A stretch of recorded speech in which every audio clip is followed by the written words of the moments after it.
ಇನ್ನು ಇದೇ ಶನಿವಾರ ಧರಿಸಿದ್ದಕ್ಕೆ ಪರೀಕ್ಷೆಗೆ ನಿರಾಕರಣೆ ವಿಚಾರಕ್ಕೆ ಸಂಬಂಧಪಟ್ಟಂತೆ ವಿಜಯಪುರದಲ್ಲಿ ಸಚಿವ ಎಂಬಿ ಪಾಟೀಲ್ ಅವರು ರಿಯಾಕ್ಷನ್ ಅನ್ನು ಕೊಟ್ಟಿದ್ದಾರೆ. ಏನಂತಂದ್ರು ಡೀಟೇಲ್ಸ್ ಬರ್ತಾ ಇದೆ.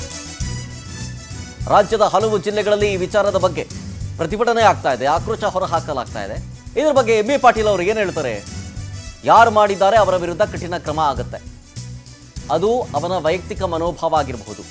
ಒಂದು ಧರ್ಮ ಜಾತಿ ಭಾವನೆಗೆ ಧಕ್ಕೆ ಮಾಡೋದು ಸರಿಯಲ್ಲ. ಇದು ನಿಜಕ್ಕೂ ಘೋರ ತಪ್ಪು ಹೀಗಂತಂದ್ರು ಸಚಿವ ಎಂಬಿ ಪಾಟೀಲ್. ಸಚಿವರಿಗೆ ನಾನು ಯಾರು ಮಾಡಿದಾರ ಆ ಥರ ಅದು ಆ ವ್ಯಕ್ತಿಯ ವೈಯಕ್ತಿಕ ಮನೋಭಾವ ಆಗಿದೆ. ಅದನ್ನ ನಾವು ಖಂಡಿಸ್ತೀವಿ. ಒಂದನೇದ್ದು ಆ ರೀತಿ ಅವನ ಮೇಲೆ ಕಠಿಣ ಕ್ರಮ ಕೈಗೊಳ್ತೀವಿ. ಈ ಥರ ಯಾವುದೇ ಒಂದು ಧರ್ಮದ ಒಂದು ಜಾತಿಯ ಭಾವನೆಗೆ ಇದು ಮಾಡುವಂಥ ಕೆಲಸ ಆಗಬಾರ್ದು.